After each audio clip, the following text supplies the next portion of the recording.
அனைவருக்கும் மனமார்ந்த வணக்கங்கள்.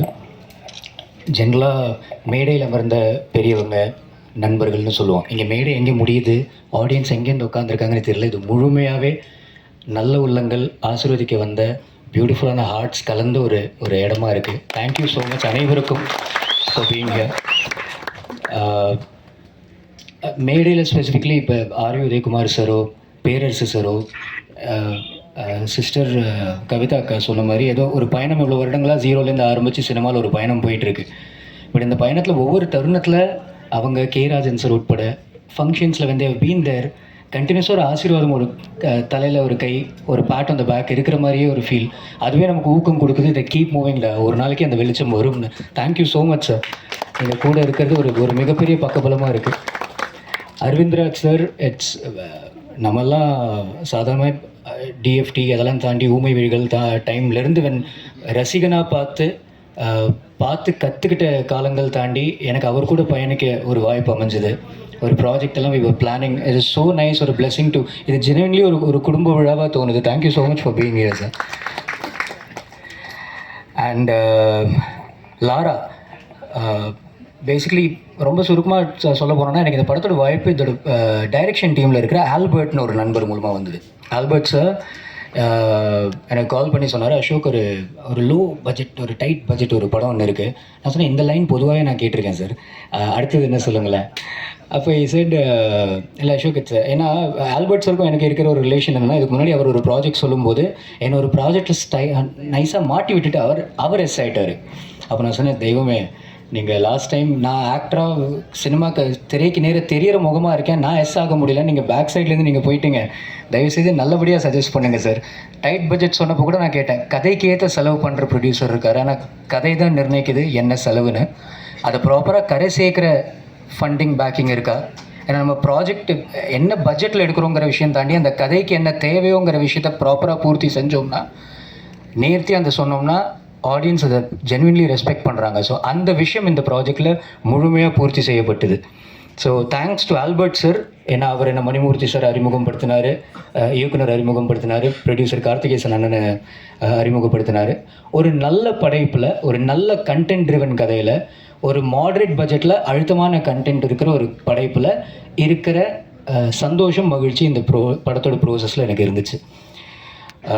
லாராங்கிற விஷயம் இது ஒரு பர்டிகுலர் கதாபாத்திரமா, இல்லை ஒரு காப் அண்ட் ஒரு என்ன சொன்ன மாதிரி வர்கீஸ்வரோட மகனாக தான் நான் நடிக்கிறேன். மெஹரூஃப்னு ஒரு கதாபாத்திரம். இந்த மாதிரி ஒரு காப் அண்ட் இது சேஸ், ஒரு investigation crime thriller primarily. So இது ரெண்டு கேரக்டர்ஸோட ஏதோ இனிஷியல்ஸா, இல்லை லாரா நான் யார், அது ஏதோ முழு ஃபார்மோட ஷார்ட் ஃபார்மா, இந்த விஷயங்கள் பல விஷயங்கள் அன்ஃபோல்ட் ஆகும். ஒரு படைப்பாக பார்க்கும்போது இதில் நிறைய new faces, new technicians, new எனர்ஜிஸோட சமன்வயமும் நடந்திருக்கு. அண்ட் அந்த பர்ஃபார்மன்ஸஸை கூட பார்க்கும்போது ஐ ஃபெல்ட் இதை ப்ராபப்ளி ஒரு ரெக்கக்னைஸ்ட் ஃபேஸ் பண்ணியிருந்தாருன்னா இது இந்த அழுத்தமாக தத்துரூபமாக வந்து ஒரு ஆடியன்ஸை நம்ம மனசை தொட்டிருக்குமான்னு தோணுச்சு. There are many new faces இந்த ஃபிலிம். எனக்கு பர்சனலி லாரன்ஸ்னு கதாபாத்திரம் ஒருத்தர் பண்ணது ரொம்ப பிடிச்சது. ஒரு மார்ஜரியில் சீஃப் டாக்டராக பார்க்குற ஒருத்தர், குட்டி குட்டி nuances, I really loved their performances. So அந்த ஃப்ரெஷ்னஸ் இந்த படத்தில் இருக்குது. அந்த கண்டென்ட் ஐட்டமாக ஜென்ரலி எந்த படம் மாதிரி இருக்குன்னு நம்ம மைண்டில் ஓடும். இப்போ நான் தாடி முடி வளர்த்தோன்னே ஒரு படத்துக்கு அது பட்டுன்னு இந்த பருத்தி வீரன் சாயல் இருக்குமா, அந்த பட்டுன்னு நம்ம மைண்டு சிந்தனை போகும். நான் அப்படி வானம் பார்த்த சீமையிலேன்னு ஒரு படம் பண்ணியிருந்தேன். இன் ஜென்ரல் இது எந்த விதமான பெரிய எக்ஸ்பெக்டேஷன்ஸ் இல்லாமல் ஒரு நல்ல கதை, ஒரு நல்ல கண்டென்ட் வருதுன்னா இந்த ஒரு நொடி மாதிரி ஒரு படம்லாம் வந்து தெரியும். ஒரு நல்ல இன்வெஸ்டிகேஷன், ஸ்மார்ட், உங்களை கண்டிப்பாக இருக்குங்கிற நம்பிக்கை எனக்கு இந்த படைப்பில் இருக்குது. கதையோட லைன் கரு கொண்டு வந்தவர் ப்ரொடியூசர் சார். அவர் ரொம்ப ஸ்மார்ட்டாக, அவரை பற்றி நிறைய விஷயங்கள் பேசணுன்னு இருக்குது. கோவை நண்பர்கள் நிறைய பேர் வெவ்வேறு ஊர்லேருந்து இன்ஃபேக்ட் இங்கே வந்திருக்கீங்க. தேங்க்ஸ் இந்த ஃபங்க்ஷனுக்கு, இந்த ஈவெண்ட்டுக்கு இருந்தது. ஃபஸ்ட்டு டீசர் வரப்போ கூட அசோக் குமார் அவன் ஸ்டேஜில் வரப்போ, ஸ்க்ரீனில் வரப்போ ஒன்றும் பெருசாக இருக்கல. இவர் வந்தோடனே ஒரு விசில்லாம் கேள்விப்பட்டேன், கெத்தாக இருந்துச்சு சார் அவருக்கு. But I'm really happy. ஏன்னா ஒருத்தரோட இவ்வளோ வருடங்களோட ஒரு பயணம் இருந்திருக்குல்ல சார். நான்லாம் ஜீரோலேருந்து ஆரம்பித்து பண்ணுறோம். முருகா, பிடிச்சிருக்கு, கோழிக்கோது, அடையாளம் கொடுத்த படைப்புகள் எனக்கே பர்சனலி ஏதோ போன ஜென்மத்தில் பண்ண மாதிரி இருக்குது. எனக்கே அந்த ரெக்கக்னிஷன் ஆடியன்ஸ் கூட கனெக்ட் ஆகிறதுக்கு நான் காத்துட்ருக்கேன். கடவுள் இடத்துல ஃபீல்டில் அப்ரிசியேஷன் இருக்குது. டேலண்டடாக இருக்க, டான்ஸ் ஆடுற, ஃபைட் பண்ணுற, தெளிவாக இருக்க, அஜயலாக இருக்க, நல்லா பண்ணுற, அந்த டேர்னிங் பாயிண்ட் அமையணும்னு அந்த பிளெஸிங் இருக்குது. அந்த விஷயம் மலரணும்க்கு நம்ம எல்லாருமே பயணிச்சிட்ருக்கோம். ஒரு 25 வருடங்கள் ஒரு நபர் சென்னைக்கு வந்து தட்டு தடுமாறி கீழே விழுந்து திருப்பி ஊருக்கு போய் தூசி தட்டி ஒரு விஷயத்தை எம்பையரை பண்ணி படத்தில் ஒரு producer as well as an actor ஒரு இம்பார்ட்டன்ட் ஸ்டாண்டிங் ஸ்ட்ராங் கதாபாத்திரமாக நடித்து இன்றைக்கி அவரோட படைப்பு இங்கே உங்கள் கண்ணுக்கு நேர தெரிஞ்சிச்சு. இதை ப்ளீஸ் சப்போர்ட் பண்ணுங்கள், ஏன்னா it is very sweet of him that வருஷம் ஒரு படம் கொடுக்கணும். ஒரு புது தயாரிப்பாளராக ஒருத்தர் நம்ம ஃபீல்டுக்கு வரும்போது நிறைய பேர் முதல்ல பயமுறுத்திடுவாங்க.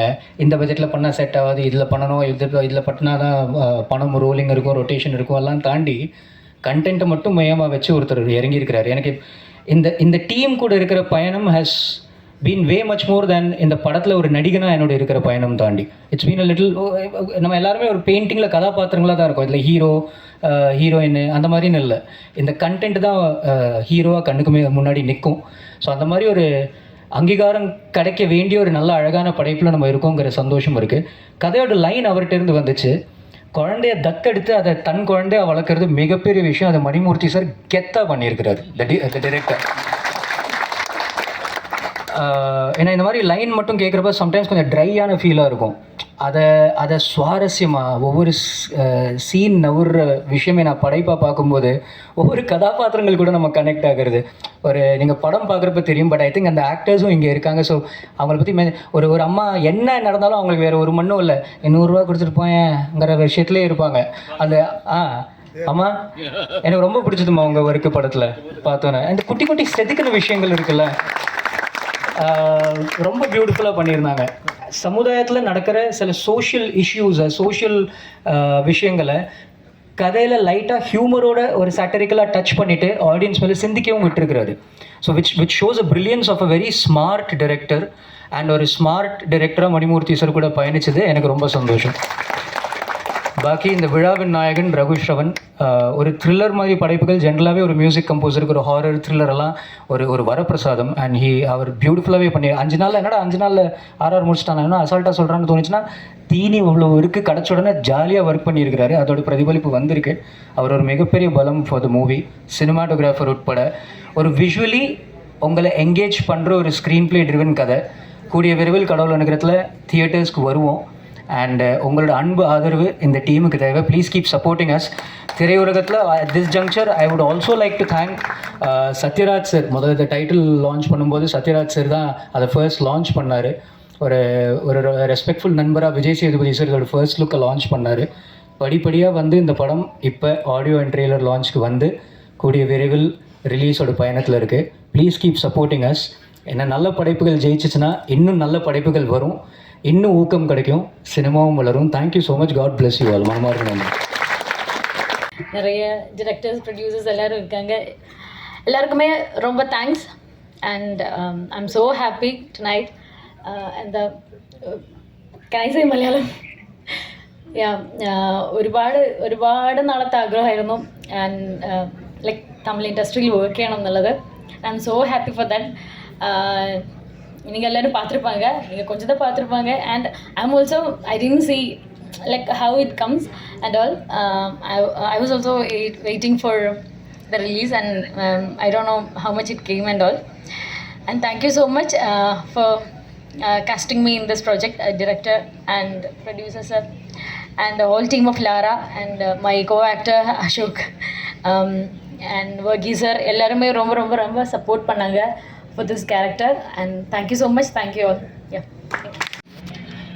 எங்கள் வரவேற்பை ஏற்று வந்திருக்கும் அனைவருக்கும் வணக்கம்.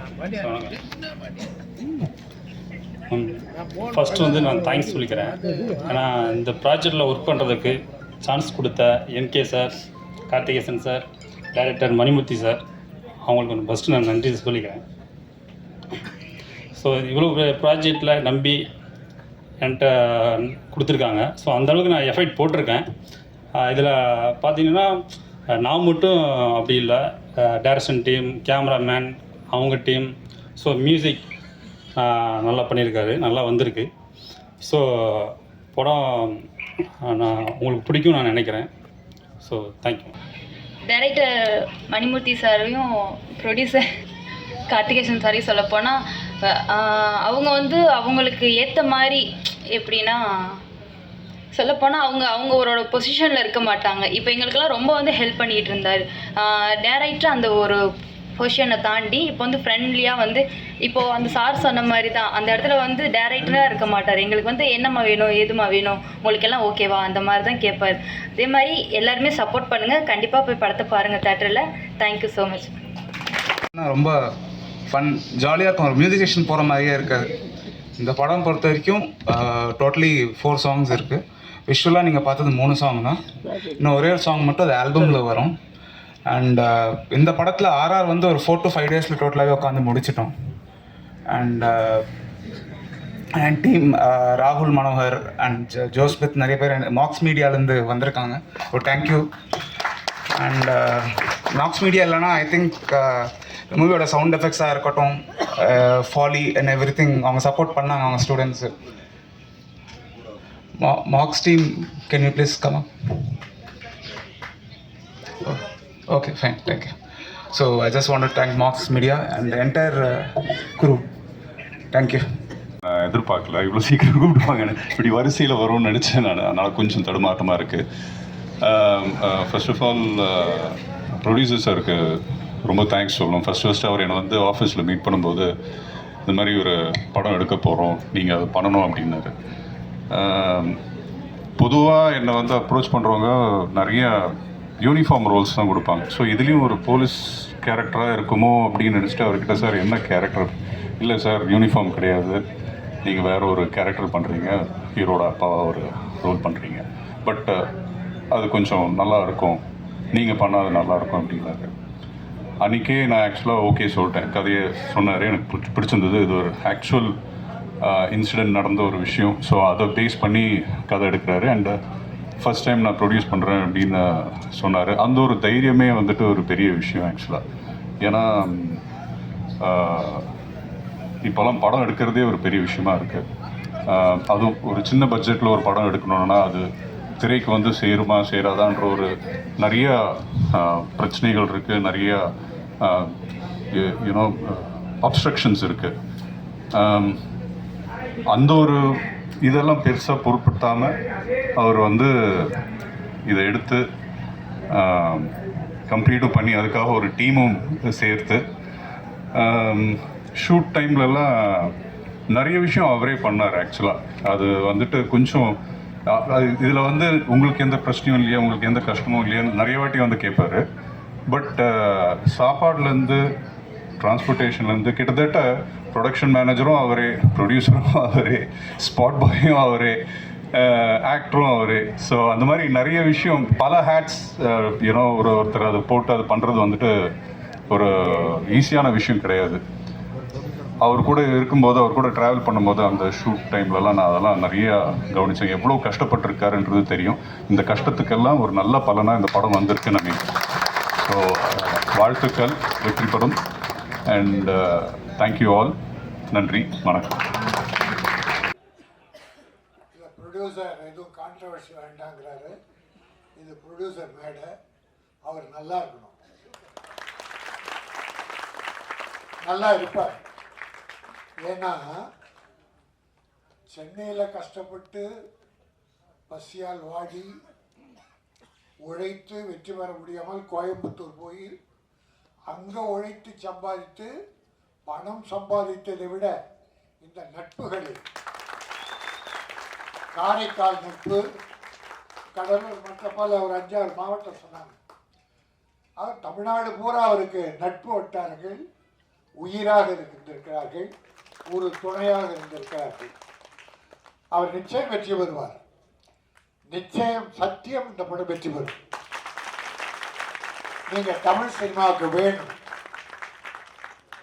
இது ஃபெயிலியர் ஆச்சுன்னா தமிழ் சினிமா உங்களை இழந்ததுன்னு அர்த்தம். ஆகாது நிச்சயம். ஏன்னா ட்ரெய்லர் பார்த்தோம், திருப்தியா இருந்தது.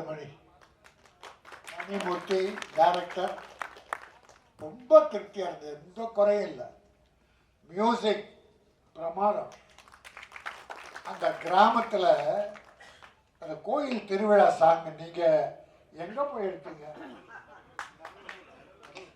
என்ன அழகா எடுத்திருந்தாங்க. நீங்க செட் பண்ணா கூட அப்படி பண்ண முடியாது. பார்க்க அழகா ஏதோ மக்களை இவங்க நேச்சுரல் ஏதோ வரிசையை பார்த்த ஷானம் டாப் ஆங்கிளில் அவ்வளோ அழகாக இருந்தது. பாட்டு நல்லா இருந்தது, கிராமியம் பிரமாதமாக இருந்தது. அதோட ஒரு இஸ்லாமிய சகோதரர் திருமணம் காட்டுங்க. இந்து, கிறிஸ்டியன், முஸ்லீம் மற்றும் சில மதங்கள் அத்தனையும் எம்மதமும் நமக்கு சம்மதம். எல்லா மதத்திலையும் நல்லவைகள் இருக்கு. எல்லா மத கடவுள்களும் இல்லை அவதாரங்களும் நல்ல விஷயம், மனித குலம் வாழ்வதற்கு தேவையான அத்தனை நல்ல விஷயங்களும் சொல்லியிருக்காங்க. எது எதில் நல்லா இருக்குமோ அதை எடுத்துங்க, எல்லாரும் நல்லா இருப்பாங்க. இங்கே பாருங்கள், இந்த யூனிட்டை பார்த்தா எனக்கு அவ்வளோ சந்தோஷமாக இருக்கு. ப்ரொடியூசர் என்னடான்னா அவ்வளோ சந்தோஷமாக வாழ்த்திட்டு போகிறாரு, எல்லாரும் எனக்கு உதவியாக இருந்தாங்கன்றாரு. டைரக்டர், ப்ரொடியூசர் எனக்கு அவ்வளோ ஹெல்ப்ஃபுல்லாக இருந்தார். எல்லாருமே கோஆப்ரேஷன் அப்படியே இருந்திருக்கு. ஏறக்குறைய குறுகிய நாளில் தான் முடிச்சிருக்காங்க, அது பெரிய விஷயம். நிறைய செலவு பண்ணுற படத்துக்கு என்ன அசோக் குமார் நல்லா பேசினான், ரொம்ப நல்லா பேசினான். ஒரு ப்ரொடியூசர் என்ன பண்ணணும், டைரக்டர் என்ன பண்ணணும் என்பதே ரொம்ப ஷார்ட்டாக அழகாக சொன்னேன். கதை தான் முக்கியம், கதைக்கு என்ன செலவு பண்ணணுமோ அதை பண்ணணும். ஹீரோவுக்கு செலவு பண்ணினா புட்டுக்குவேன், ஹீரோ ஹீரோயினுக்காக நீ செலவு பண்ணன்னு வச்சுக்கோ, கதை இல்லாமல் நீ காலி. அவங்க இருப்பாங்க, அவங்க நல்லா இருக்கும். ஏன்னா 4 ஏமாளி அடுத்து அவங்க கதவை தட்ட போகிறான்.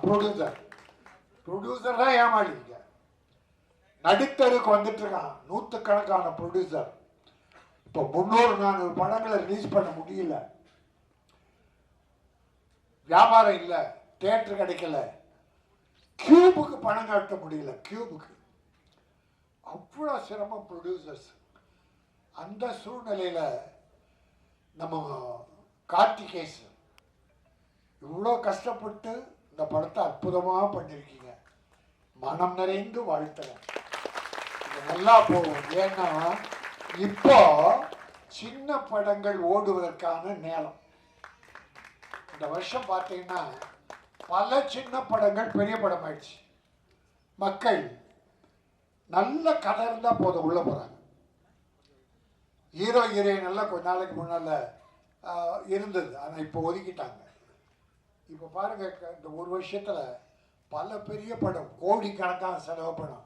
நான் எந்த படம்லாம் சொல்ல, பொதுவாக சொல்கிறேன். இல்லைண்ணா சொல்ல, அது ஏன்னா ரொம்ப சில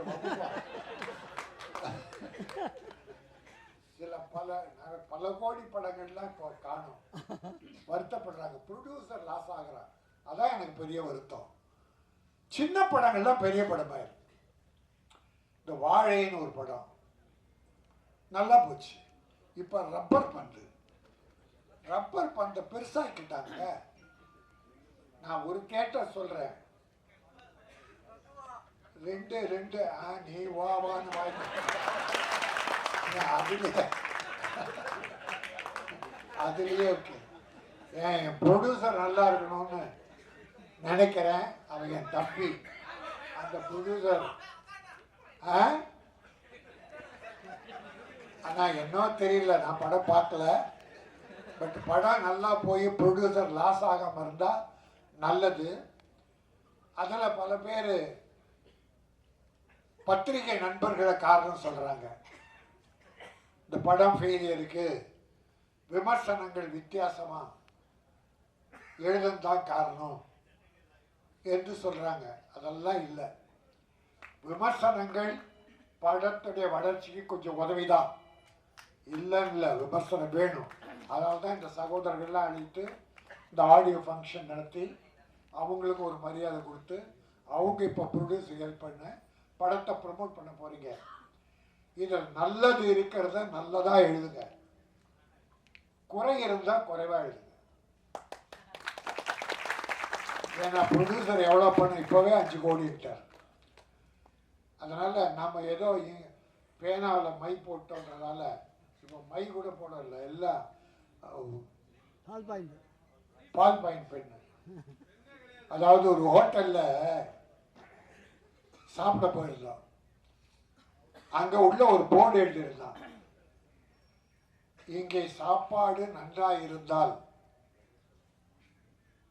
வெளியில் சொல்லுங்கள். இந்த ஹோட்டலில் சாப்பாடு ரொம்ப நல்லா இருக்கு, அப்படி நல்லா இருந்தால் வெளியிலே சொல்லுங்கள். இந்த சாப்பாட்டில் ஏதும் குறை இருந்தால் எங்களிடம் சொல்லுங்கள், நாங்கள் மாற்றிக்கொள்ளுகிறோம். நன்றாக சமைக்கிறோம், அதாவது குறை இருந்தால் எங்கிட்ட சொல்லு, நிறைய இருந்தால் மக்கள்கிட்ட சொல்லு, வியாபாரம் பெருகும்.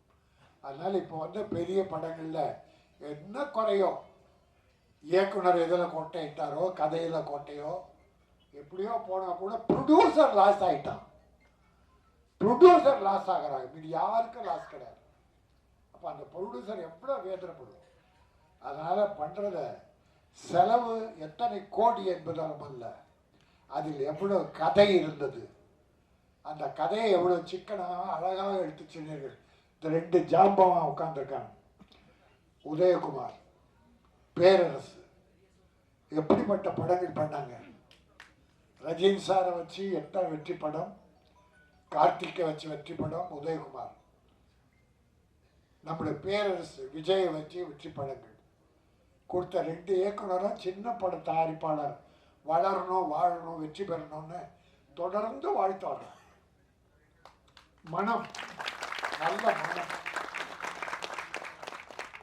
வாழ்த்துவதற்கென்று ஒரு மனம் வேண்டும். அந்த நல்ல மனம்தான் தொடர்ந்து எங்கள் சின்ன ப்ரொடியூசர்லாம் பெருசாகணும், பெருசாக வரணும். ஒன்றும் இல்லை, இந்த படம் வெற்றி பெற்றதுன்னா நம்ம கேசவன் என்ன பண்ணுவார், கார்த்திகேஸ்வரன், அந்த படத்தை இன்னொரு படம் உடனே தயாரிப்பார். அது மணிரத்னமா இன்னொரு டைரக்டரா யாரோ டெக்னீஷியன்ஸு, இந்த செட்டு நல்ல செட்டு, அதே வச்சு பண்ணுவார். தொடர்ந்து படம் பண்ணுவார். ஒரு ஹீரோ கிட்ட கோடி கோடியாக கொடுக்குறீங்க, அந்த ஹீரோ அந்த பணம்லாம் எங்கே கொண்டு போயிருக்கிறார், திருப்பி இண்டஸ்ட்ரிக்கு வருதா? யோசிச்சு பாருங்க. இந்த 5 கோடியோ 10 கோடியோ 20 கோடி ஒரு ஹீரோ 9 ப்ரொடியூசர்கிட்ட ஏறக்குறைய 75 கோடி ரூபாய் அட்வான்ஸ் வாங்கியிருக்காரு. அட்வான்ஸ் யாருக்குமே படம் இல்லை. சிலருக்கு படத்தை பாதி முடிச்சுட்டு ஒரு படத்தை ஹிந்தியில் பணம் அதிகமாக கொடுத்தாங்கன்னு ஹிந்தி நடிக்க போயிட்டார். அந்த ப்ரொடியூசர் கதி என்ன, எவ்வளோ வட்டிக்கு வாங்கியிருப்பார்? கொஞ்சமாவது மனசு வேண்டாமா? நீங்கள் படம் எடுக்க, அவங்களும் படம் எடுக்கிறாங்க. படம் எடுத்து லாஸ் ஆகி அந்த கடன் அடைக்க 3 படம் நடிச்சிங்க. இதெல்லாம் நடந்துதா இல்லையா? அப்போ ப்ரொடியூசருக்கு எவ்வளோ கஷ்டன்றது உணர வேண்டாமா? ப்ரொடியூசரை நீங்கள் தாங்கி பிடிக்கணும், அப்போ தான் அவங்க சினிமாவை தாங்குவாங்க. சினிமா நல்லா இருக்கணும்னா ப்ரொடியூசர் நல்லா இருக்கணும், கதாசிரியர் நல்லா இருக்கணும், டைரக்டர் நல்லா இருக்கணும். ஏன்னா கதையை உருவாக்கி கொடுப்பவன் தான் கதாசிரியர். விவேகானந்த சொல்லுவார், நீ பூவாய் இருப்பதை விட செடியாய் இரு. ரோஜா மலர் காலையில் மலரும், பறித்து சூடுவார்கள், மாலையில் வாடிடும், தூக்கி போட்டுருவாங்க. மலராய் இருந்தால் காலை மலர்ந்து மாலையில் உலர்ந்து விடும். செடியா இருந்தால் பூத்து கொண்டே இருக்கும், தொடர்ந்து 1000 பூக்களை தரும். அதை நாம் பறித்து சூடிக்கொள்ளலாம். அதே போல என் தயாரிப்பாளர் செடியாக இருந்து பல படங்களை தர வேண்டும், நல்ல படங்களை தர வேண்டும், தமிழ் பெருமையை காக்க வேண்டும். கார்த்திகேசன் நல்லா வருவீங்க. அந்த விழா பார்த்தேன், டிசிப்ளின் லாரான்னு ஒரு டிஷர்ட் கொடுத்து அந்த யூனிட்டி, இவர்கள் தான் உழைத்தவர்கள் என்கிற அடையாளம் காட்டியிருக்கேன். டைரக்டருக்கு ஒரு பெரிய மரியாதை கொடுத்துருக்காரு. அதில் இன்னொரு எனக்கு ஆச்சரியம் என்னன்னா, இந்த நடித்த 3 ஹீரோயினும் மேடையில் இருக்காங்க. இந்த தமிழ் சினிமாவில் ஒரு 2 படம் நடித்தா நம்ம ஹீரோயினுங்க ப்ரொமோஷனுக்கு நான் வரமாட்டேன், அதுக்குன்னு ஒரு அட்வான்ஸ் கொடுத்து வச்சுக்கோ, அதுக்கு நான் வருவேன். ப்ரமோஷனுக்கு அட்வான்ஸ் கேட்குறாங்க சார், ப்ரொமோஷனுக்கு அட்வான்ஸ் கேட்க அவங்க நடித்த படத்து பல அக்கிரமம் இருக்குது, அதெல்லாம் பேச வேணாம். ப்ரொடியூசர் வேண்டான்ட்டார். அதனால் நமக்கு வேணாம். நான் என் அருமை சகோதரர்கள், என்னுடைய அருமை தம்பிகள், மீடியா நண்பர்கள், பத்திரிகையாளர்களை கேட்பேன், உள்ளதை எழுதுங்கள், நல்லதை எழுதுங்கள், குறைகளை கொஞ்சம் குறைத்து எழுதுங்கள். ப்ரொடியூசர் எந்த வகையிலும் பாதிக்கக்கூடாது. உங்களுக்கு யாரும் அட்வைஸ் பண்ணணும்னு அவசியமே இல்லை. உங்களை யாராலும் கட்டுப்படுத்த முடியாது. பத்திரிகை சுதந்திரம் என்பது யாரும் விலங்கு போட்டு மாட்ட முடியாது. நம்ம மனசாட்சி தான், உங்கள் மனசாட்சி தான். அதுவும் சின்ன படங்களுக்கு நீங்கள் நல்லாவே எழுதுறீங்க, நல்லாவே ப்ரமோட் பண்ணுறீங்க. உங்களுக்கெல்லாம் என்னுடைய நன்றி. இந்த படம் லாரா வெற்றியுடன் வாரா, லாபம் நல்ல முறையில் தான். என் ப்ரொடியூசரையும் இயக்குனரையும் காப்பாற்று. உடன் நடித்த அத்தனை பேரும், டெக்னீஷியன்ஸ் உட்பட மியூசிக் டைரக்டர் அத்தனை பேரும் வெற்றி பெற்று அடுத்து படங்கள் செய்ய வேண்டும் என்று வாழ்த்து விடைபெறுகிறேன். நன்றி, வணக்கம். பொதுச் செயலாளர் நண்பர் திரு பேரரசு அவர்களுக்கும், திரைத்துறையை என்றைக்கும் லாபம் உள்ள துறையாகத்தான் நான் பார்ப்பேன் என்று எப்போதும் போராடி கொண்டிருக்கும் அருமை அண்ணன் கே ராஜன் அவர்களுக்கும் முதற்கண் எனது வணக்கங்களையும் வாழ்த்துக்களையும் கூறிக்கொள்கின்றேன். இந்த திரைப்படத்தை பொறுத்த வரைக்கும் நம்ம தயாரிப்பாளர் அவர்கள் கூறும்போது அருமையாக ஒரு வார்த்தை கூறுறாங்க, எனக்கு ரொம்ப பிடிச்சிருந்தது. அதாவது இது ஒரு கூட்டு முயற்சி. ஒரு தயாரிப்பாளர் அதை சொல்கிறது வந்து ரொம்ப அற்புதமான விஷயம். ஆனால் அவர் சொல்லும் போது சொன்னார், என்னை எப்படி இந்த இயக்குனர் பொறுத்துக்கிட்டாருன்னு எனக்கு தெரியல, ஏன்னா நான் ஒரு மாதிரியான ஆளுன்னு. ஆனால் இயக்குனர் சொல்லும்போது உங்களை ரொம்ப சிறப்பாக தூக்கி வச்சு சொன்னார். என்னை ரொம்ப உணர்ந்தவர், எதாக இருந்தாலும் என்கிட்ட ஒரு வார்த்தை கேட்டு சொல்லுவாங்கன்னு. இது வந்து எப்படி இருக்குன்னா, ஒரு அண்ணனையும் தம்பியையும் பார்க்குற மாதிரி அப்படி ஒரு ஒற்றுமையாக நீங்கள் இந்த படத்தை பண்ணியிருக்கீங்கிறது தெரியுது. நிச்சயமாக இந்த கூட்டு முயற்சி என்றைக்குமே வந்து ஒரு மிகப்பெரிய வெற்றியை அடையும். ஏன்னா வந்து தான்ற எண்ணம் இல்லாமல் எல்லோரும் ஒன்றாக இணைந்து, நீ தயாரிப்பாளர் நான் டைரக்டருங்கிறதே தெரியாத அளவுக்கு, அந்த கதாநாயகி அவங்க பேசும்போது கூட சொன்னாங்க, இவர் யார் என்னன்னே தெரியாது, அவர் கொண்டு வந்து எப்படிமா இருக்கா என்ன பண்ணுறேன்னு அப்புறம் தான் தெரியுது அவர் டைரக்டர்னு. அந்த அளவுக்கு வந்து இப்படி ஒரு யூனிட், இப்படித்தான் படங்கள் என்பது செய்யப்பட வேண்டும் என்பது எங்களுடைய ஆசை. ஏன்னா நாங்களும் முதல் படம் வந்தப்போ இப்படி தான் ஆரம்பித்தோம். வாடா போடான்னு பேசிட்டு பண்ணும்போதே இப்போ டைரக்டர் சொல்லும்போது எனக்கு அந்த ஞாபகம் வந்துச்சு. திரு சத்யராஜ் அவர்கள் என்கிட்ட கூறினார், நான் தாய்நாடுன்னு அவரோட ஒரு படம் இணைந்து செயல்படும் போது அதை சொன்னார் வெளிப்படையாக, இப்படி ஒரு சினிமாவை தான் சார் நான் எதிர்பார்க்குறேன் அப்படின்னு. என்னென்னா கேமராமேன் வந்து இது சரியாக வராதுரா அப்படின்றாரு, இல்லை வருண்டா வைடான்றீங்க. இப்படி ஒரு கேமராமேனும் ஒரு இயக்குனரும் வாடா போடான்னு பேசிக்கிற அளவுக்கு ஒரு நட்போட அன்போடு நீங்கள் செயல்பட்டீங்கன்னா நிச்சயமாக இந்த படம் நல்லா வரும் சார்னு. அதுதான் இப்போ நான் உங்கள்கிட்ட பார்க்குறேன். நிச்சயமாக உங்கள் படம் பெருசாக வரும், அதை பற்றியுமே நீங்கள் பயப்பட. ஏன்னா எல்லாரும் சேர்ந்து அந்த அளவு ஒற்றுமையாக செயல்பட்டுருக்கீங்க. அதே மாதிரி இந்த படத்தின் நாயகன் நண்பன் அசோக்குமார், நிச்சயமாக அவர் வந்து அடைய வேண்டிய வெற்றியை இன்னும் அடையவில்லை என்பதை தான் நினைக்கிட்டே இருக்காரு. நிச்சயமாக வந்து போராடிட்டே இருக்கவங்களுக்கு என்னைக்காவது ஒரு நாள் வெற்றி வந்து தானாக கை கொடுக்கும். அதனால் பயப்படவே வேண்டாம். ஒரே ஒரு இது, இந்த விஷயம் இந்த மேடையில் நான் பேசாட்டாலும் நிச்சயமாக பேரரசு சார் பேசுவார். அதாவது எனக்கு வரும்போது தோணுன ஒரு சின்ன விஷயம், எந்த ஒரு ஹோட்டலில் போய் நம்ம சாப்பிட்டோன்னா கூட ஹோட்டலை விட்டு வெளியில் வந்த உடனே இங்கே சாப்பாடு நல்லா இல்லை போகாதீங்கன்னு நம்மளால சொல்ல முடியுதுங்களா? ஒரு ஹோட்டலில் போய் சாப்பிட்டுட்டு வெளியில் வரோம், சார் இந்த ஹோட்டலில் சாப்பாடே நல்லா இல்லை தயவு செஞ்சு உள்ளே போகாதீங்கன்னு வாசல்லே நின்று நம்மளால் சொல்ல முடியுமா? அந்த ஹோட்டல் ஓனர் நம்மளை சொல்ல விடுவாரா? ஆனால் ஒரு திரைப்படத்துக்கு தான் இந்த கதி ஏற்படுது. வாசலில் வந்த உடனே படம் நல்லா இல்லை சார், காசு கொடுக்குறவங்க என்ன வேணாலும் சொல்லலாம், விமர்சனங்களை நாங்கள் வரவேற்கிறோம், காசு கொடுக்குறவங்க சொல்லலாம். ஏன்னா இந்த விமர்சனத்தை கேட்டு இன்னைக்கு படங்கிறது பார்த்தீங்கன்னா 4 வாரம் கழித்து ஓடிடியில் வந்து விடுகின்ற ஒரு வாய்ப்பு இருக்குது. இன்னும் இங்கே வந்து அதை எப்படி சொல்கிறது எனக்கு தெரியல. நிறைய பேர் சொல்கிறாங்க இது வந்து நம்ம தேட்டரில் போய் பார்க்க வேண்டிய படம் அல்ல, இது ஓடிடியில் இந்த படத்தை நம்ம பார்த்துக்கொள்ளலாம், ஓடிடியில் பார்த்தா போதும்னு சொல்கிற அளவுக்கு வந்து சினிமாவுக்கு மட்டும்தான் இப்படி ஒரு பாதுகாப்பு இல்லாத ஒரு சூழல். அது எதனாலன்னு எனக்கு தெரியல. ஏன்னா ஒருத்தர் வந்து உயிரை கொடுத்து ஒரு படத்துக்கு உழைக்கிறோம். நிச்சயமாக வந்து இவங்க எல்லாருக்குமே தெரிஞ்சிருக்கும். அவ்வளோ பேர் அத்தனை பேர் சேர்ந்து அப்படி பண்ணியிருக்காங்கன்னா ஒரு தயாரிப்பாளருக்கு எவ்வளவு பிரச்சனைகள் ஏற்பட்டு இருக்கும், அதை சமாளித்து ஒரு இயக்குநர்களுக்கு எவ்வளவு பிரச்சனை ஏற்பட்டிருக்கும், அவர் எப்படி சமாளித்து செய்திருப்பாருன்னு ஒரு டெக்னீஷியனும் ஒரு படத்துக்காக உயிரை கொடுத்து போராடுறாங்க.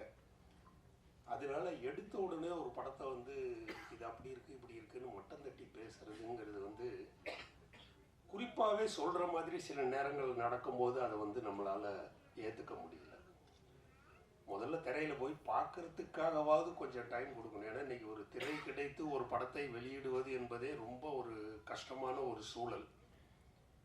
அந்த சூழலில் ஒரு படத்தை திரையரங்குக்கு கொண்டுட்டு வந்த பிறகும் இப்படி ஒரு கஷ்டத்தை எகெயின் ஃபேஸ் பண்ணணுன்னா ரொம்ப மனசுக்கு கஷ்டமாக தான் இருக்குது. நான் விமர்சனங்களை வந்து என்றைக்குமே குறை சொல்ல, தயவு செஞ்சு தப்பாக எடுத்துக்காங்க. ஏன்னா விமர்சனங்கள் வேண்டும். ராஜன் அண்ணன் சொல்லும்போது ரொம்ப அற்புதமாக சொன்னாங்க, ஹோட்டலில் எது இருந்ததுன்னு, குறைகளை எங்களிடம் சொல்லுங்கள், நிறைகள் இருந்தால் பாராட்டி விட்டு சொல்லுங்கள். நிறைகளை எல்லாரும் நல்லா பாராட்டுறாங்க, நான் இல்லைன்னு சொல்லலை. குறைகளை சொல்லும்போது அதை ஒரு குறிப்பிட்ட இதாக நம்ம சொல்ல வேண்டாம் அப்படிங்கிறது தான் என்னுடைய எண்ணம். இந்த கருத்தில் ஏதாவது தவறு இருந்தால் என்னை மன்னிச்சிடுங்க. ஏன்னா நான் இதை இந்த மேடையில் இதை பேசணும்னு நினச்சேன், அதனால இதை நான் சொல்லிட்டேன். எல்லாரும் சொன்ன மாதிரி இன்றைக்கி வந்து சிறிய படம் பெரிய படம் என்பது இல்லை, சிறிய படங்கள் தான் அதிகமாக வெற்றி பெற்று கொண்டிருக்கின்றன. அதனால் நம்ம வந்து சிறிய படம் தான் எடுத்திருக்கோம்னு நீங்கள் யாருமே யோசிக்கவே வேண்டாம். இந்த சிறிய படம் மிகவும் பெரிய படமாகி நீங்கள் தொடர்ந்து ஆண்டுக்கு ஒரு படம் செய்கிறேன் என்று சொல்லியிருக்கிறீர்கள். அந்த சூழலை இந்த படம் நிச்சயமாக உங்களுக்கு அமைத்து கொடுக்கும் என்று கூறி தந்த இந்த வாய்ப்புக்கு நன்றி கூறி விடைபெறுகிறேன். நன்றி. நான் பேரரசு பேசின கடைசியில் பேசலான்னு பார்த்தேன். நான் அவர் ஏதாச்சும் பேசுவார், நம்மளை அனுப்பிட்டு பேசலான்னு பிளான் பண்ணியிருக்காரு. ஸோ எல்லாரும் பெரிய கைத்தட்டு தட்டுங்க நம்ம தயாரிப்பாளருக்கு.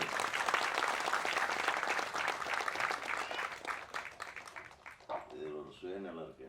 அவரு நம்ம ஊருக்காரர் தான். 20 வருஷமாக நீங்கள் என்னை வந்து பார்த்துருக்கலாமா? அப்போ நான் கொஞ்சம் பிஸியாக இருந்தேன். பார்த்தீங்களா பார்க்கலையா? பார்த்து உங்களை கரெக்ட் பண்ணல, அதனால் நீங்கள் தயாரிப்பாளர் ஆகிட்டீங்க. பார்த்தீங்களா? ஒரு தடவை என் நண்பர் ஒருத்தர் படத்தில் மேக்ஸிமம் ஒரு முக்கிய கதாபாத்திரங்கள் ஒரு 4-5 தவிர ஒரு 10 பேருக்கு அங்கங்கே சின்ன சின்ன கேரக்டர்ஸ் வரும். பேசும்போது சொன்னேன், நல்ல வேளை நான் உங்களுக்கு வாய்ப்பு கொடுக்கல. வாய்ப்பு கொடுக்காதனால இப்போ ஒரு 15 காலேஜுக்கு ஓனராக இருக்கிறார். என் நண்பர் தான்.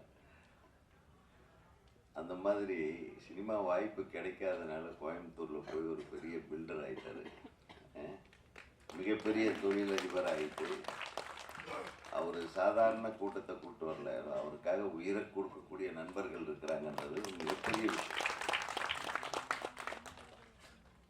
ஆக இந்த படம் ஓடுதோ ஓடலையோ அதை பற்றி கூட கவலைப்படுங்க, அடுத்த படம் எடுக்கிறீங்க, அந்த அளவுக்கு நீங்கள் கூட்டம் சேர்த்துருக்கீங்க.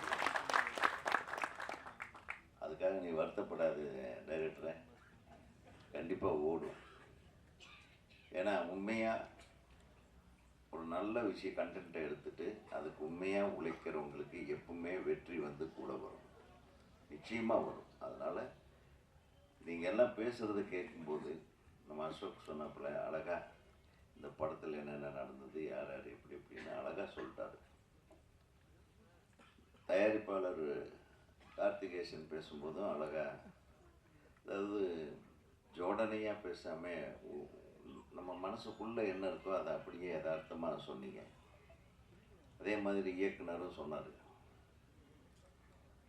இதுலேருந்து என்ன தெரியுதுன்னா, இது ஒரு குடும்பமாக இருந்து நீங்கள் இந்த படத்துக்கு எல்லாரும் பணியாற்றிருக்கீங்க. இந்த குடும்பம் நிச்சயமாக ஒரு நல்ல குடும்பமாக, மற்றவர்கள் போற்றும் குடும்பமாக நிச்சயமாக வெற்றி பெறும் என்பதில் எல்லளவும் எனக்கு சந்தேகம் இல்லை.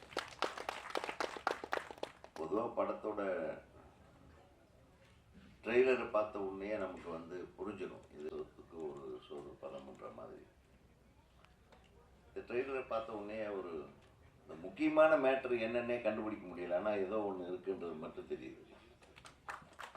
அந்த அளவுக்கு ரொம்ப விவரமாக வில்லங்கமான ஆளாக இருப்பான் போட்டிருக்கேன், எதையுமே வெளியே விட்டுறக்கூடாது அப்படின்ட்டு. அப்படி ஒரு ட்ரெய்லர்லேயே சரி யாரா இந்த ஹீரோயினை தான் போட்டுடுறாங்களோ, இவங்க சரியில்லையோ, இல்லை இது ட்ரக்ஸ் வருதோ, மாஃபியா வருது, ஏதோ ஒன்று இருக்குது. ஆனால் எதுவுமே காட்டிக்காமல் ஒரு முகத்தோற்றத்தோடு அப்படியே ஒரு ஒரு முறைப்போடவே வெறப்போடவே திரிகிற ஒரு ஆளாக கார்த்திகேசன் வேறு. அப்படியே கான்ட்ராஸ்டாக அசோக் ஒரு லவ் பாய் மாதிரி ஒரு ஜாலியாக ஸ்டைலாக. அவர் எப்பவுமே ஸ்டைல் தான், லவ் பாய் தான். அதை வருத்தப்பட வேண்டாம். சினிமாங்கிறது இருந்துகிட்டே இருக்கும், நம்ம இருக்குமோ இல்லையோ. சினிமா இருக்கிற வரையிலும் நீ இருப்ப. ஏன்னா உங்ககிட்ட அந்த உழைப்பு இருக்குது, அந்த உன்னதமான அர்ப்பணிப்பு இருக்குது. இந்த டெடிக்கேஷன் அப்படின்றது அசோக்கிட்ட நிறையவே இருக்குது. என்றைக்குமே ஒரே மாதிரி. அது படங்கள் வந்து வெற்றி பெறுகிறதா இல்லையான்றத ஒரு ஏற்றமாகத்தான் ஒவ்வொரு படத்தையும் நம்ம நினச்சி, ஒவ்வொரு தொழில்நுட்ப கலைஞனும் சரி, ஒரு நடிகனும் சரி, ஒரு நடிகையும் சரி, கலைஞர்களும் சரி, பாடலாசிரியர் அழகாக எழுதியிருந்தார். எந்த பாட்டு எழுதுனீங்க நீங்கள்? எல்லா பாட்டுமா? இந்த 3 பாட்டும் ரொம்ப ரொம்ப அழகாக எழுதிட்டான். யாருன்றது இதில் ப்ரூவ் பண்ணியிருக்காரு. அவரை சின்ன சின்ன கதாபாத்திரங்கள் பண்ணவங்க எல்லாமே வந்து இயல்பான நடிகர்களாக தெரிஞ்சாங்க எனக்கு. ஒரு ஆர்டிஃபிஷியலாகவோ அது வந்து புதுசாக வந்து நடிக்க தெரியாமல் நடித்த மாதிரி எந்த முகங்களும் இல்லை. ஆக ஒரு வெற்றி படத்துக்கு உண்டான எல்லா விஷயங்களும் இந்த படத்தில் இருக்கிறத நான் தெரிஞ்சுக்கிறேன். நமக்கு வெற்றி கிடைக்குமா கிடைக்காதா அப்படின்னால ஏங்க வேண்டிய அவசியமே இல்லை. நம்ம ஒரு சிறந்த படைப்பை கொடுத்துருக்குறோன்னா, நம்ம வீராயி மக்கள் நம்ம ஹீரோ சொன்ன மாதிரி நமக்கு ஒரு நல்ல களத்திலே ஒரு நல்ல கண்டென்ட்டில் நம்ம இருந்தாவே போதும், நமக்கு ரெக்கக்னேஷன் தானாக கிடைக்கும். இவர் சொன்ன மாதிரி. ஆக ஒரு ரெக்கக்னேஷனுக்காக நம்ம வந்து நம்ம டெடிக்கேஷனை பண்ணிட்டோம்னா வெற்றி தோல்வியை பற்றி கவலைப்படக்கூடாது. அந்த டெடிக்கேஷனே நம்மளுடைய வெற்றி தான். நிறைய பேர் என்ன கேட்பாங்க, என்ன சார் நீங்கள் படமே பண்ண மாட்டேறீங்க? நான் வருத்தப்படுறதை விட என்னை நேசிக்கிறவங்க, என்னையும் அரவிந்தராஜ் அவர்களையும் நாங்கள்லாம் ஒன்றா திரைப்படக் கல்லூரியிலிருந்து ஆபாவானன் அவர்களால் உருவாக்கப்பட்டவர்கள். என்ன சார் பீக்கில் இருந்தீங்க, ஏன் சார் இப்போ நீங்கள், ஏன் சார் என்ன நானா மாட்டேங்கிறேன், அது நான் படம் எடுக்க மாட்டேன்ற மாதிரி. ஏன்னா அவர் சொல்கிறார், எங்கள் அண்ணன்மார்கள்லாம் இருக்காங்க, பிரதர்ஸ் எல்லாம் என்னை தூக்கி அப்படியே வளர்த்தாங்க. அப்படியே ஒவ்வொரு பத்திரிகையாளரும் என்னை வளர்த்தாங்க. அவங்க வளர்க்குற மாதிரி நம்மளும் நடந்துக்கிட்டோம். நம்ம படைப்புகளும் அந்த மாதிரி அப்படி தூக்கி கொண்டு போய் உச்சத்தில் உட்காந்து வச்சாங்க. The highest business RV Udhayakumar, Rajinikanth, AVM. Highest business, highest payment, அப்படியெல்லாம் நம்ம இருந்தவங்க தான், இல்லாமல் இல்லை. இப்போ ஏன் சார் அப்படின்னு வருத்தப்படுறதுல அவங்களுக்கு ஒரு நியாயம் இருக்குது. ஆனால் நான் வருத்தப்படலை, எனக்கு வருத்தமே இல்லையா. என்ன சார் நீங்கள் பீக்கில் இருந்தீங்க? பீக்குன்றது ஒரு உச்சி. உச்சிங்கிறது எப்படி? உச்சி என்றது ஒரு கூர்மையான ஒரு உயரம், டாப். அந்த கூர்மையில் ஒருத்தன் ஏறிட்டான்னா நிற்கிறது கஷ்டம். அப்படி பார்த்தா தலை சுத்து. அப்போ தான் சொன்னேன், உச்சி என்பது ஒரு மிகச்சிறிய இடம், கொஞ்சம் நகர்ந்தால் நம்ம கீழே விழுந்துருவோம். அந்த உச்சியில் நான் பார்த்தவர்கள் எத்தனை இயக்குனர்கள். ஒரு காலத்தில் ஸ்ரீதர் சார் இருந்தார், ஒரு காலத்தில் பாலச்சந்தர் சார் இருந்தார், ஒரு காலத்தில் பாரதி ராஜா சார் இருந்தார். அந்த மாதிரி பல இயக்குனர்கள் இருந்த அந்த உச்சி, அவங்க இறங்காமலே இருந்திருந்தா அந்த உச்சிக்கு நான் போயிருக்க முடியுமா? ஸோ அவங்க இறங்க, நம்ம போக, நம்ம இறங்க, சங்கர் வர. சார் அந்த உச்சிங்கிறது ஒரு விளையாட்டு இடம் மாதிரி, புரியுதா? ஸோ வெற்றி வரும். வெற்றி பெற்றவர்கள் தோல்வி வருவார்கள், தோல்வி பெற்றவர்கள் மீண்டும் வெற்றி அடைவார்கள். இது வந்து இயற்கை, எல்லாருடைய மனித வாழ்க்கையிலையும் நடக்கிற ஒரு விஷயம், சினிமாவில் மட்டும் இல்லை. ஸோ வெற்றி தோல்விகள் என்பது அவர் எப்படி, நான் வந்து இந்த சினிமாவில் தோத்துட்டினேன் அப்படின்னு கோயம்புத்தூருக்கு போனேன், தோத்துட்டினேன்னு போகல, போய் ஜெயிச்சுட்டு திருப்பி இங்கே வருவேண்டான்ட்டு வந்தார் பாருங்களா, அதுதான் முனைப்பு.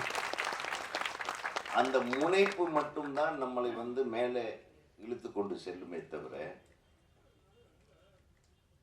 இப்போ சொல்கிறாங்க கதையாடா இருக்கிறாங்க, என்னடா இப்படி எடுக்கிறாங்க அப்படி எடுக்கிறாங்க எல்லாம். ஆனால் நம்ம பத்திரிகையாளர்களை, தரமான சினிமா பத்திரிகையாளர்களை, சினிமா ஊடகவியலாளர்களை எப்பவுமே குறை சொல்ல மாட்டேன். ஏன்னா அவங்க தரம் தாழ்ந்து யாரையும் விமர்சிக்கவே மாட்டார்கள். அதுக்குன்னு ஒரு சில குரூப் வந்து ஏதோ பண்ணுது,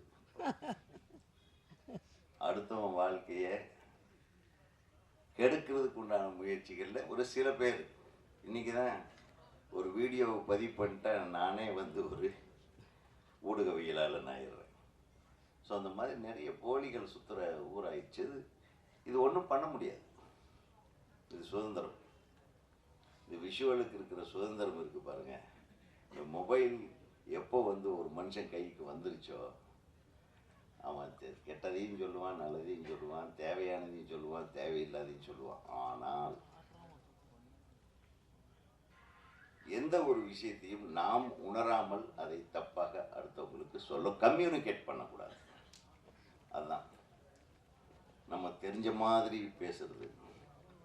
அதை நம்ம பத்திரிகை நண்பர்கள், எனக்கு தெரிய கடந்த 40 ஆண்டு காலமாக நான் சினிமாவில் நான் ட்ராவல் பண்ணிகிட்ருக்க என்னுடைய பத்திரிகை நண்பர்கள் செய்ததே கிடையாது. தப்புன்னு சொல்லுவாங்க, அது வேறு விஷயம். ஒருவர் மனதை புண்படுத்துகிற மாதிரியோ அடுத்தவங்களை இழிவுபடுத்துகிற மாதிரியோ நம்ம ஒரு விமர்சனத்தை வைக்க வேண்டிய அவசியம் என்ன இருக்கு சொல்லுங்கள்? அந்த மாதிரி தப்பு பண்ணாதவங்களே தான் இந்த நாட்டில் உலகத்தில் இருக்காங்களா சொல்லுங்கள்?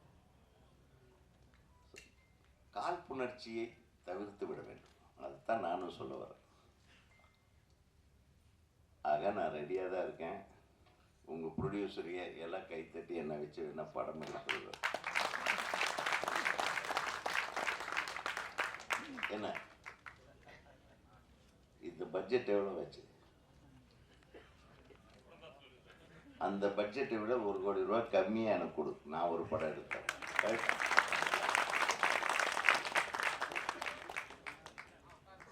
இதுதான் நான் சொல்ல முடியும்.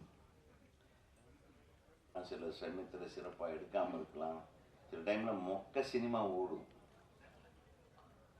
என்னுடைய சிங்கார வேலைன்னு பார்த்தீங்கன்னா அது மொக்க சினிமா. உண்மையா? ஏன் சிரிக்கிறீங்க? கமல் சாரை வச்சு எடுக்க வேண்டிய படம் வாங்க, அது எவ்வளோ பெரிய ஜீனியஸ். சரியா கதை கரெக்டாக அமையல, சரி கதை இல்லாமையே ஒரு படம் எடுக்கணும்னு ஆரம்பிச்சோம். என்ன லொல்லு இருக்கும் பாருங்க. படிச்சதுனாலே ஓகே தான், அதுவே நான் பாதி பேசியிருப்பேன். ஒருத்தர் பேசினார், கே ராஜன் சார், நான் கான்ட்ராக்டர் பேச மாட்டேன்ட்டு மொத்தம் பேசிட்டு போயிட்டார். அதுக்கப்புறம் நான் என்ன பேசணும்னு நான் யோசிக்கும் போது அதுக்கடுத்து நம்ம தலைவர் உதயகுமார் சார் அவர் பேசுனதுக்கப்புறம் நான் என்ன அப்போ முடிஞ்சு வச்சு எனக்கு நம்ம மூணு கட்டி வச்சிட வேண்டியதான். சிங்கார வளனை பொறுத்து அவர் டேஷ் பண்ண படத்தை மொக்க படம் சொன்னார்னா எவ்வளோ தைரியம் இருக்கும். நம்மளை பார்த்து நம்ம அதை கை தட்டி விசில் அடித்து அதை வெட்டி விட மாய்க்குவோம். நம்ம எவ்வளோ முட்டாளம்ப. அவர் வந்து புத்திசாலியா படத்தை வெட்டி படம் பார்க்க, நம்மளாம் முட்டாளாம். நீங்களாம் அந்த படத்தை இப்போ விட்டுருக்கணும். அந்த மாதிரி படத்தை பண்ணி நீங்கள் இப்போ விடுங்க, நிறைய பேர் காத்துருக்காங்க. இப்போ கருவாடை கொண்டு வருவீங்கள, அவன் வறுத்துருவான். அவன் கருவாடை நல்ல வேலை இதெல்லாம் 20 வருஷம் முன்னாடி பண்ணிட்டீங்க, நீங்களாம் தப்பிச்சிட்டீங்க. பார்ட் 2 இருங்க, நீங்கள் வாங்க, பார்ட் 2 வாங்க, நாங்கள் பார்த்துட்டு வரோம். கலைஞானி கமல்ஹாசனை வச்சுக்கிட்டு இப்போ உலக நாயகன் சொல்லக்கூடாதுன்ட்டார். எப்படி சொல்கிறேன்னு சொல்கிறேன், இப்படி பழகிட்டோமா. கேஹெச்சா ஒரு கேஹெச்சை வச்சுட்டு சிங்காரோட படத்தை அது சும்மா ஓடாது சார், எங்கேயுமே போர் அடிக்கல, எல்லாம் ரசித்தான். குஷ்பு அப்போ குஷ்பு இட்லிலாம் வந்து ஃபேமஸான டைமு, அதனால் அது ஒரு காரணம். நீங்கள் உங்கள் கதையை விட்டுருங்க, எங்களுக்கு குஷ்பு முக்கியம். அப்போ அது பாங்க சின்ன வயசில் ஜட்டி போட்டு விட்டீங்களா, அப்புறம் ஓடாது. அது போட்டு குழந்தை குஷ்புக்கு ஜட்டி போட்டுப்பாரு. பார்த்தவன் பூரா அந்த குழந்தைய பார்க்கல, குஷ்பா பார்த்துட்டான். அப்புறம் படம் வெட்டி அடையாது. நாங்கள் முள்ளியோட பார்த்தோம், வரும்போது பார்த்தோம், முடியோட பார்த்தோம். ஓகே, இந்த படத்தின் தயார் அவருடைய பலம் வந்து தெரிஞ்சு வச்சு நட்பு தான். இதோட உறவுகளை விட நட்பு தான் எப்பவுமே முக்கியம். நட்பு தான் எப்படியா இருந்தாலும் கூட இருப்பாங்க. உறவுகளும் அப்படி இல்லை, நல்லா இருந்தால் கூட இருப்பாங்க, நல்லா இல்லைன்னா குழி கட்டிடுவாங்க. அந்த அளவுக்கு உறவு. அந்த நட்புல இன்னைக்கு நட்பு தான் வந்துட்டு நினைக்கிறேன். அடுத்தபடி ஆடியோ லாங்குவேஜ் வந்து நேர் ஷெடியூல் வைங்க, அந்தளவுக்கு நட்பு வட்டாரம் கூடணும். ஒரு போராட்டம், ஒரு 25 வருஷமாக சினிமா நேசிக்கிறவங்க தான் வரும் சார். இது வந்து ஒரு ஒரு வியாபாரமாக பார்த்தாலோ இல்லை ஒரு ஒரு ஒரு மோகமாக பார்த்தாலும் இத்தனை வருஷம் கழிச்சு வந்து ஜெயிக்க முடியாது. அது ஒரு சினிமா நேசிக்கணும், லவ் பண்ணணும்.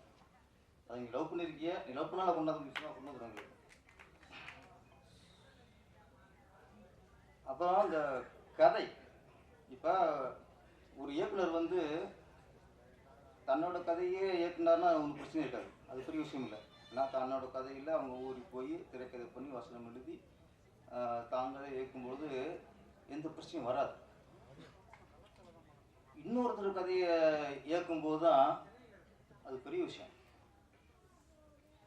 ஏன்னா சின்ன பயம் இருக்கும், அந்த கதாசிரியர் என்ன நினச்சி எந்த உணர்வு பூர்வமாக பண்ணியிருக்காரோ அது கெடுத்துடக்கூடாது.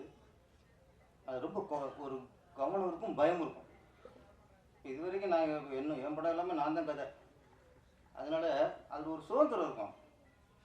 இன்னொருத்தர் கதையை பண்ணுறேன்னா எனக்கு இப்போவே கையில் ஆட ஆரம்பிச்சிடும். ஏன்னா அங்கே வந்து அது இன்னொருத்தருடைய சொத்து, அதை நம்ம செலுத்துறதுங்கிறது ஒரு டேஞ்சரான விஷயம் தான். அப்போ ஒரு கதாசிரியரோட கதையை ஒரு இயக்குனர் எடுக்கிறதுக்கு அப்படின்னா, ஒரு புருஷர் கதையை ஒரு இயக்குனர் எடுக்கிறோன்னு வச்சுங்க, எவ்வளவு தில்லு இருக்கணும், எவ்வளோ தைரியம் இருக்கணும், எவ்வளவு கான்ஃபிடன்ட் இருக்கணும். கான்ஃபிடன்ட் இது மூலம் தேவையில்லை, கான்ஃபிடன்ட் மூலம் தான் அங்கே இருக்க. ஸோ அவர் நினச்சதை இவர் செயல்படுமா ஆக்கணும். அதான் என்ன செய்யணும், ஒரு கதாசிரியர் கதை எடுத்து பண்ணும்போது பிரச்சனை இல்லை. ஏன்னா ப்ரொடியூசர் அவர் தான் பணம் போட்டிருக்காரு.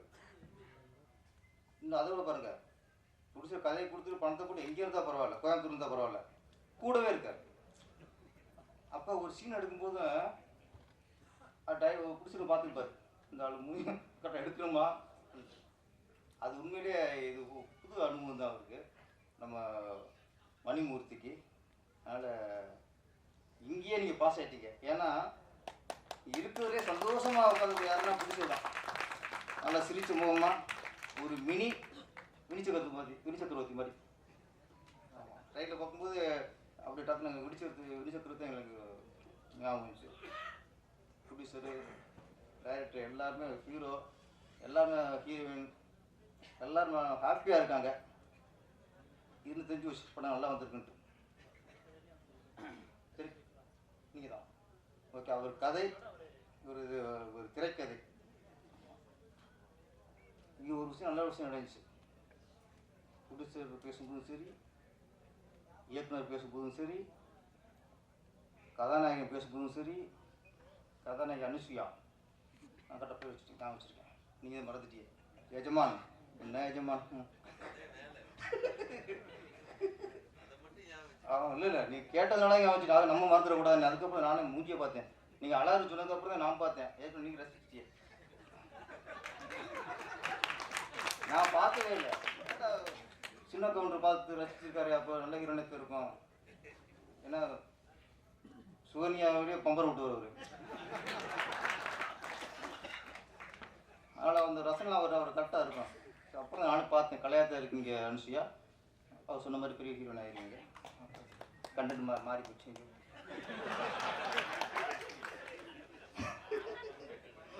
ஏன்னா எல்லாம் பேசும்போது ஒரு விஷயம் நீங்கள் பார்த்துட்டு சொல்லுங்கள், படத்தை நீங்கள் பார்த்துட்டு சொல்லுங்கள், நீங்கள் பார்த்துட்டு வெட்டியடியாக வைக்கிங்க. நாங்கள் இந்த மாதிரி அவர் கதையை நான் முடிச்சோட நான் பண்ணியிருக்கேன். எல்லா பொறுப்பையும் மக்கள்கிட்ட விட்டாங்க, ரெஸ்பெக்ட் விட்டாங்க. நாங்கள் அப்படி பண்ணியிருக்கேன், இப்படி பண்ணியிருக்கேன், இது மாதிரி படம் வந்ததில்லை அப்படின்னு நீங்கள் பில்டப் பண்ணியிருந்தேன்னா கொஞ்சம் மேஜராகி போகலாம்.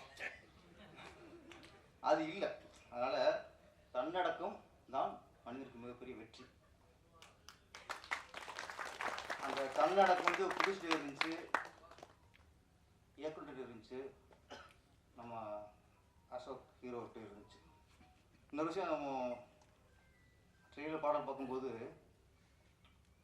ஃபஸ்ட்டு சாங் அந்த திருவிழா அட்மாஸ்பியர் ரொம்ப சிறப்பாக இருந்துச்சு. உண்மையிலே ஒரு திருவிழாவில் போன ஒரு எஃபெக்ட் இருந்துச்சு. அது ஒரு இந்து கோயில் ஃபேக்டர். அதுக்கடுத்து எல்லாம் உள்ள அல்லாண்டு பாடல் ஐயா பண்ணார், எல்லாம் பண்ணார்.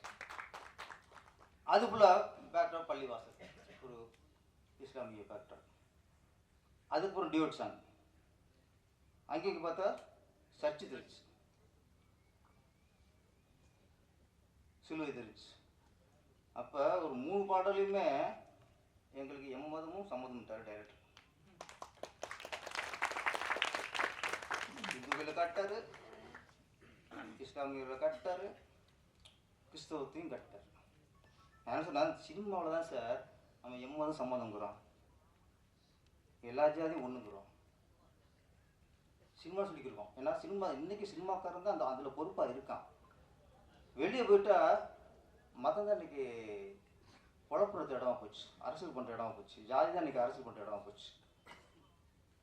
அந்த வகையில் நாங்களாம் சினிமாக்காரங்களில் ரொம்ப ரொம்ப பெருமை. இப்போ முயற்சி தோல்வி இல்லை மனுஷனுக்கு, தோல்வி இல்லை. முயற்சி வெற்றி நோக்கி பயணிக்கிறோம், அவ்வளோதான். அந்த பயணம் வெற்றி நோக்கி பயணிக்கிறோம். அதில் சில சர்க்கிள் இருக்குது, அவங்க தோல்வி சொல்லணும், தோல்வின்றது இல்லை. சார் நல்ல வார்த்தை சொன்னீங்க. சினிமாவில் இருக்கிற வரைக்கும் வெற்றி தான் சார் இருக்கு. படம் பண்ணுறோம் பண்ணல, நம்ம ரசிக்கிறாங்களா, நம்மளை மதிக்கிறாங்களா? சினிமாக்காரன் மக்கள் ஒரு சினிமாக்காரனை ரசித்தாலே அவன் வெற்றி தான். அந்த மதிப்பை நம்ம ஏற்படுத்திக்கணும், அவ்வளோதான். மதிப்பு இருக்குது. கேட்டாங்களே இப்போ சொல்கிறாங்களே, ஏன் சார் இந்த படம் பண்ணல, ஏன் சார் படம் பண்ணலன்னா உங்களை மதிக்கிறாங்க, உங்களை எதிர்பார்க்குறாங்க, அதுதான் வெற்றி. இவெல்லாம் படம் பண்ண வந்துட்டானா முடிஞ்சு, படம் பண்ணக்கூடியா திரும்புமா அப்படின்னா அதுவும் அந்த புறம் வாங்கிடக்கூடாது. என்ன அங்கே தான் ஒரு இதாயிரும். அது வரைக்கும் எல்லாம் வெற்றி தான். அசோக்குமார் பொறுத்த வரைக்கும் சினிமாவில் ஒரு கஜினி முகமது வரும். ஏன் கஜினி முகமதுனா அவருக்கு தோல்வி இல்லை, முயற்சி தான். முயற்சி கடைசி வெற்றி. அப்போ நீங்கள் நாங்கள் வந்து சொல்லும்போது என்னடாது நம்மளை சொல்கிறாங்களே அப்படின்னா, இது வந்து நான் உங்களை வந்து வெற்றிக்காக வாழ்த்துறோம், உங்களை தூக்கி வைக்கிறோம். நான் மனசார பாராட்டுறது. ஏன்னா இது வந்து உங்கள் உழைப்புக்கு கிடைத்த வெற்றி. ஏன்னா அவ்வளோ ஒரு இயக்குனர் உங்களை அந்த நீங்கள் வெற்றி அடைந்த ஆதங்கத்தில் அந்த இதில் தான் இவ்வளோ நேரம் பேசினார் உங்களை பற்றி. இதுதான் வெற்றி. இவ்வளோ இயக்குனர் உங்களை பற்றி பேசும்போது வேறு என்ன இருக்குது, என்னோட பேசல அவர் ஆப்போசிட்டாக கொஞ்சம் போகிறதுக்குள்ள அரசியல் பண்ணிட்டாங்க என்னாரு. நாங்கள் அண்ணன் தம்பி பாசம் அப்படி தான் இருக்கோம், அப்பப்போ அடிச்சுக்குவோம் குடிக்குவோம். உங்களை தூக்கி வச்சிட்டேன் சார். என்னன்னா இப்போ ஒரு விஷயம் அசோக் மருந்தும் இல்லை, சில ஹீரோக்களை நாங்கள் நினைப்போம் சார், தொடர்ந்து படம் பண்ணிட்டு சின்ன படமாக பண்ணிக்கிட்டு இருப்பாங்க. சார் இந்த பையன் ஜெயிக்கணுமே, இந்த பையன் ஜெயிக்கணுமே அப்படின்ட்டு எங்களுக்குள்ள ஆசை இருக்கும், ஒரு ஆர்வம் இருக்கும். அப்போ அந்த ஹீரோ சின்ன ஹீரோவாக இருப்பார், 20 லட்சம் சம்பளம் வாங்கியிருப்பார். அப்போ அந்த ஹீரோ ஜெயிக்கணும்னு நாங்கள் நினைப்போம். சின்ன கவுண்டர்னே வாங்கி போச்சு. உதயகுமார் சார் நினைப்பார், அரவிந்த்ராஜ் சார் நினைப்பார், நிறைய இயக்குனர் நினைப்போம். அப்போ அந்த ஹீரோட படம் திடீர்னு ஒரு படம் பெருகிட்டார். சந்தோஷமாக இருக்கும். சே சின்ன ஹீரோ படம் ஜெயிச்சிருச்சியா, என்ன நினைக்கிறோம், ஒரு சின்ன ஹீரோ படம் ஜெயிச்சிருச்சியா அப்படின்ட்டு எல்லாம் சந்தோஷம், இண்டஸ்ட்ரி சந்தோஷப்படும், எல்லா இயக்கும் சந்தோஷப்படுவாங்க, பிடிச்சி சந்தோஷப்படுவாங்க. அது ஜெயிச்சதுக்கப்புறம் 20 லட்சம் வாங்கினா அந்த ஹீரோட்ட திருப்பி போனால் 3 கோடி கொடு. ஏன் ஒரு படம் ஜெயிச்சிச்சு, எல்லாம் சந்தோஷப்பட முடியா? ஏன் இப்போ சந்தோஷப்படுறோம்? ஒரு 20 லட்சம் வாங்கின ஒரு ஹீரோ படம் ஜெயிச்சா அடுத்த ஒரு 50 லட்சம் வாங்குவாப்புல, ஒரு 1 கோடி வாங்குவாப்புல, அப்போ ஒரு சின்ன பிடிச்செல்லாம் படம் பண்ணலாம்னு நினச்சி நாங்கள் ஆசைப்படுவோம். நீ டக்குன்னு 3 கோடி கேட்கும்போது அப்போ என்ன மக்கள் எல்லாம் பிடிச்சி நினைக்கிறாங்க, எல்லாம் பிடிச்சிடும், ஏன்டா இவனை ஜெயிச்சுன்னு நினைக்கான், அது சாபமாயிடும். நான் சொல்கிறேன், அது அந்த ஏன்டா இவனை ஜெயிச்சுன்னு நினைச்சாலும் சாபமாயிடும். அதனால் ஹீரோக்கள் வந்து 20 லட்சம் நீங்கள் ஒரு சம்பளம் வாங்குறதா, ஒரு படம் ஹிட் ஆகிடுச்சா 50 வாங்கலாம், அந்த படம் ஹிட் ஆகிடுச்சா அப்படி ஒரு ரூபா வாங்கலாம். நீங்கள் 2 மடங்காக ஏற்றுனா பரவாயில்ல, ஏன்னா வெற்றிங்கிறது அதுதானே. அதே சம்பளம் வாங்குறதுக்கு வெற்றி அடைகிறோம், வெற்றிங்கிறது 2 மடங்கு ஆகலாம். 10 மடங்கு ஆகும்போது தப்பாக பேசும். அப்போ அடுத்து ஒரு விடம் போச்சுன்னா 10 நிமிஷம் விட்டு ஓடிடுவாங்க, உடனே திருப்பி ஸ்டூடெண்ட் சும்மா இருக்கும். ஆனால் நாங்களாம் இன்ட்ரெஸ்ட் அதே மாதிரி படிப்புனியாக இருக்கும். டக்குன்னு நாங்கள் 20 வயசு ஆகும்போது அடுத்து நீங்கள் 3 கோடி 4 கோடி கேட்கும்போது திருப்பி எப்படி சின்ன பிடிச்சி வருமா, அதுதான். ஆனால் நீங்கள் ஜெயிக்கணும், படிப்படியாக உங்கள் சம்பளம் உயரணும், நீங்களும் 100 கோடி சம்பளம் வாங்குற அளவுக்கு படிப்படியாக